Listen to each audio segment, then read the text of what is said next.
সাঙ্গুর বাবা ওরফে মোহাম্মদ জালাল উদ্দিন নাকি উত্তরপ্রদেশের মুসলিমদের জিন্দা পীর। তার কীর্তিকাহিনী জাতীয় মিডিয়ায় খুব ফলাও করে প্রচারিত হয়েছে।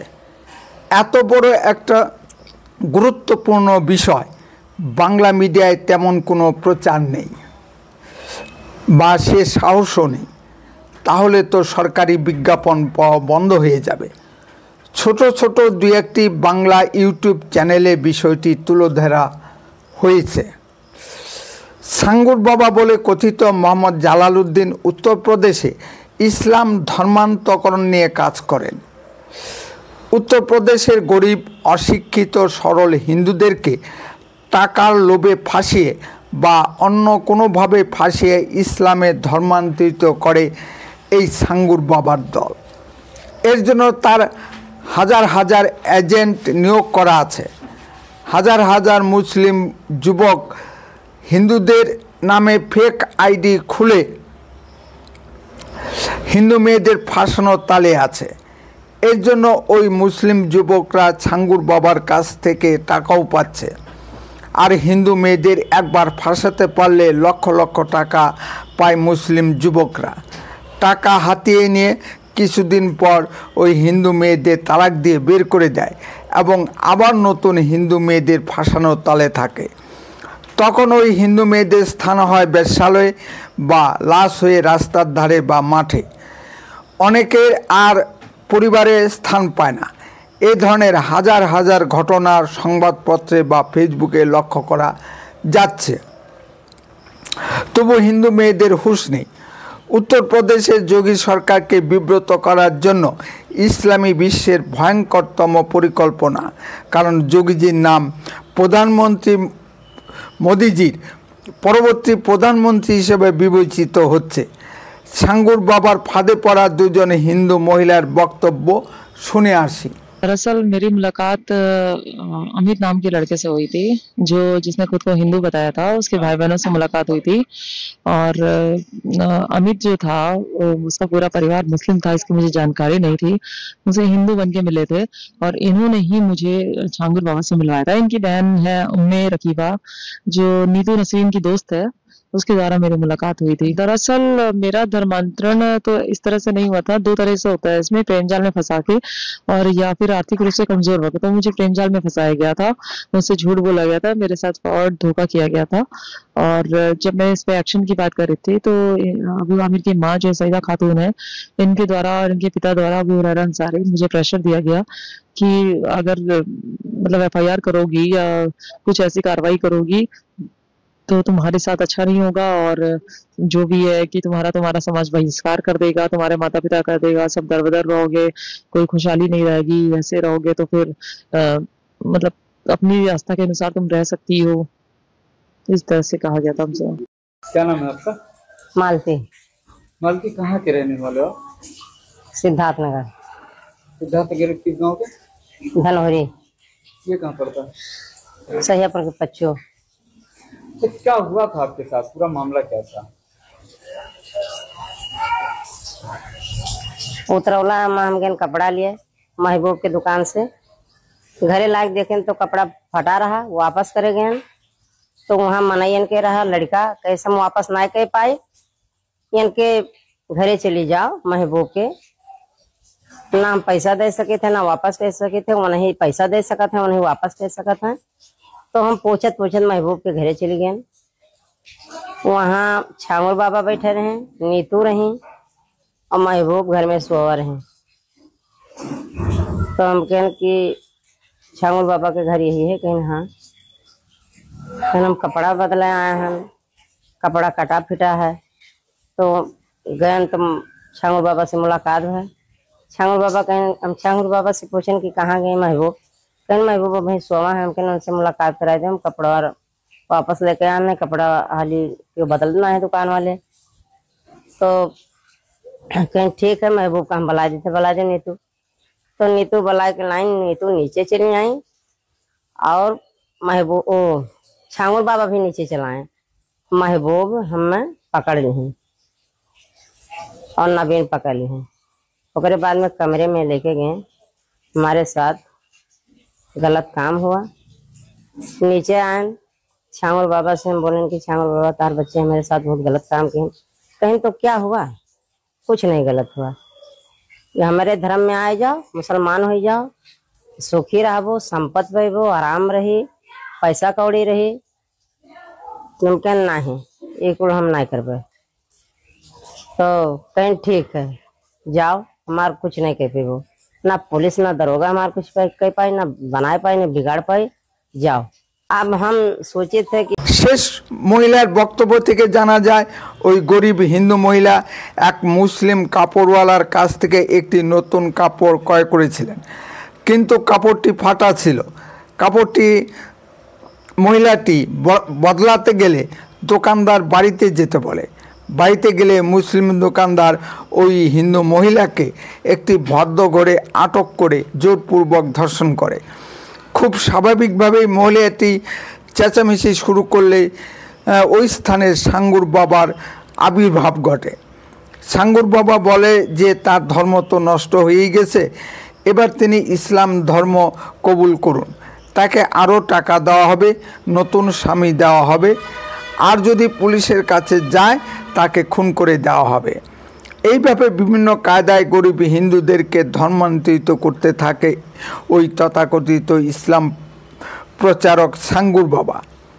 সাহিত্য সম্রাট বঙ্কিমচন্দ্র চট্টোপাধ্যায় বাংলায় ইসলাম বিস্তারের একটি চিত্র উপস্থাপন করেছিলেন। মুসলিম নবাব বাংলার বিখ্যাত সব হিন্দু ব্রাহ্মণ পণ্ডিতদের হিন্দু ধর্ম নিয়ে আলোচনার জন্য তার দরবারে নিমন্ত্রণ দেন। দরবারের পাশে বড় বড় হাঁড়িতে গোমাংস রান্না হচ্ছে। দরবারে ব্রাহ্মণ পণ্ডিতের দল ও নবাব উপস্থিত হয়েছেন। এবার নবাব ব্রাহ্মণ পণ্ডিতদের দিকে লক্ষ্য রেখে প্রশ্ন করলেন, কিসের গন্ধ পাচ্ছেন আপনারা? ব্রাহ্মণ পণ্ডিতরা একযোগে উত্তর দিল, মাংস রান্নার গন্ধ পাওয়া যাচ্ছে। নবাব এবার বলতে শুরু করলো, কিসের মাংস জানেন?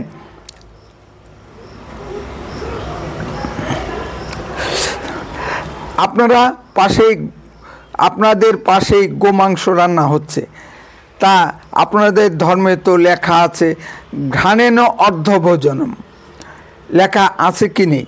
ব্রাহ্মণরা একযোগে উত্তর দিল, হ্যাঁ লেখা আছে। এবার নবাব উত্তর দিলেন, অর্ধেক খাওয়া তো হয়েই গেছে, তবে আসুন সকলে মিলে পুরো মাত্রায় খেয়ে নেই। এর উত্তর তখন ব্রাহ্মণ পণ্ডিতদের কাছে ছিল না। ব্রাহ্মণ পণ্ডিতরা হিন্দু হয়ে নবাব দরবারে ঢুকলেন আর মুসলিম হয়ে বেরিয়ে আসলেন। বাংলায় ইসলাম বিস্তারের একটু ইতিহাস বললাম। নমস্কার, আপনারা শুনছেন উত্তরে কণ্ঠ। উত্তরে কণ্ঠ থেকে আমি চিত্রভাত বসাক, তুফানগঞ্জ, কোচবিহার। বিভিন্ন জনের কাছ থেকে অভিযোগ পেয়ে উত্তরপ্রদেশের পুলিশ সাঙ্গুর বাবাকে গ্রেপ্তার করেছে এবং তার বাড়ি বুলডোজার চালিয়ে ভেঙে দেওয়া হয়েছে। এবার সাঙ্গুর বাবার ব্যাংক অ্যাকাউন্ট খুঁজতে গিয়ে পুলিশের চক্ষু ছানাবড়া হয়ে গেছে। সাঙ্গুর বাবার নামে বেনামে 100-এরও বেশি ব্যাংক অ্যাকাউন্ট পাওয়া গেছে, যেখানে 500 কোটিরও বেশি টাকা আছে। এত টাকার উৎস নিয়ে ভারতীয় গোয়েন্দা সংস্থাগুলোকে ভাবিয়ে তুলছে। বিষয়টি প্রধানমন্ত্রীর দপ্তর পর্যন্ত পৌঁছে গেছে।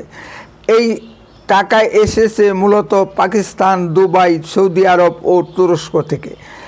পাকিস্তানে এমনিতেই ভাত জোটে না, কিন্তু ভারতে ইসলাম বিস্তারে কোটি কোটি টাকা ফান্ডিং করছে।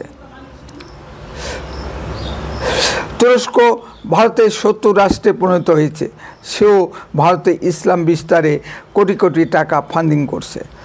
200 কোটি টাকা এসেছে ব্যাংক মারফত, আর নেপাল হয়ে হাওলা মারফত 300 কোটি টাকা এসেছে।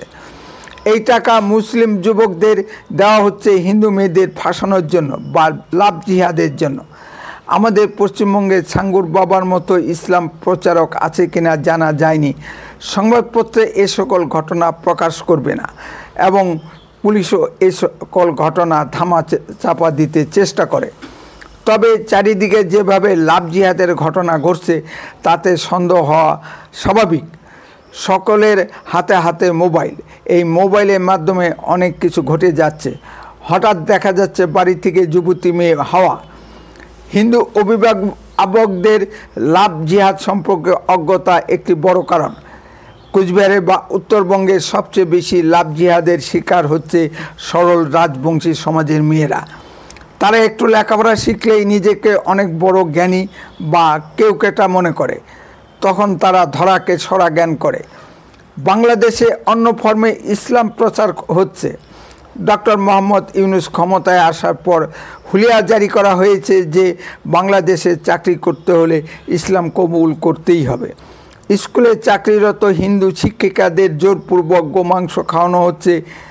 সংঘবদ্ধভাবে কোনো হিন্দু বাড়িতে গিয়ে মুসলিমরা বাড়ির মহিলাদের সকলের সামনে জোরপূর্বক ধর্ষণ করে। তাদের ধর্ম নষ্ট করা হচ্ছে এবং ইসলাম গ্রহণে বাধ্য করা হচ্ছে। এ সংক্রান্ত বহু ভিডিও সামাজিক যোগাযোগ মাধ্যমে প্রকাশ করা হচ্ছে। পাকিস্তানে একজন মৌলানা একটি নাবালিকা হিন্দু মেয়েকে জোরপূর্বক অপহরণ করে নিয়ে গিয়ে কিভাবে একটি মধ্যবয়সী মুসলিম লোকের সঙ্গে বিয়ে দেওয়া হচ্ছে, দেখুন সেই লোমহর্ষক ভিডিও।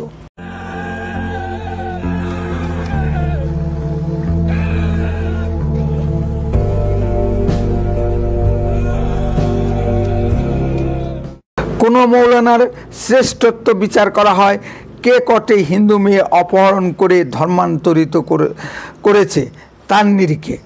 সারা পৃথিবী জুড়ে ইসলাম বিস্তারের এটি একমাত্র পথ। সন্ত্রাসের মাধ্যমে ইসলাম বিস্তার। শিক্ষিত মুসলিম নারী পুরুষ ইসলামের এই কদর্য রূপ দেখে ব্যাপক হারে ইসলাম ত্যাগ করছেন। ইসলামে নাকি বিধান আছে নিজের কন্যাকেও বিয়ে করা যায়। 3 তালাক ও হিজাবের ভয়ে মুসলিম নারীরা আর মুসলিম পুরুষদের বিয়ে করতে রাজি হচ্ছে না। ইসলাম নিয়ে ডক্টর জাকির নায়েক যতই গালগপ্প প্রচার করুন না কেন, শিক্ষিত মুসলিমরাও আর তাকে পাত্তা দিচ্ছে না। তার ফলেই দেখা যাচ্ছে ইসলামের উৎসভূমি আরবের মুসলিমরা নামাজ রোজা বাদ দিয়ে হরে কৃষ্ণ কীর্তন করছে। সভ্যতা যত এগিয়ে যাবে মুসলিমরা তত নিজেদের কবর নিজেরাই রচনা করবে। উত্তরে কণ্ঠ তাৎক্ষণিক কোনো খবরের চ্যানেল নয়, এডুকেশনাল ও ইনফরমেটিভ চ্যানেল। এই চ্যানেল খবরের ভিতর থেকে খবর বের করে আনে। উত্তরে কণ্ঠ সর্বদাই বাস্তব ও সত্য কথা বলে। আরও এই ধরনের ভিডিও পেতে দয়া করে এক্ষুনি চ্যানেলটিকে সাবস্ক্রাইব করুন, বেল আইকনে ক্লিক করুন, আপনার মূল্যবান মতামত কমেন্টে লিখুন। যদি ভিডিওটি ভালো লেগে থাকে তাহলে অন্ততপক্ষে 10 জনের মধ্যে ভিডিওটি শেয়ার করুন। উত্তরে কণ্ঠ দেশের কথা বলে, দশের কথা বলে। আপনারা চোখ রাখুন উত্তরে কণ্ঠের পর্দায়। বন্দে মাতরম, ভারত মাতা কি জয়। সুস্থ থাকুন, ভালো থাকুন। খুব শীঘ্রই ফিরে আসছি নতুন কোনো ভিডিও নিয়ে।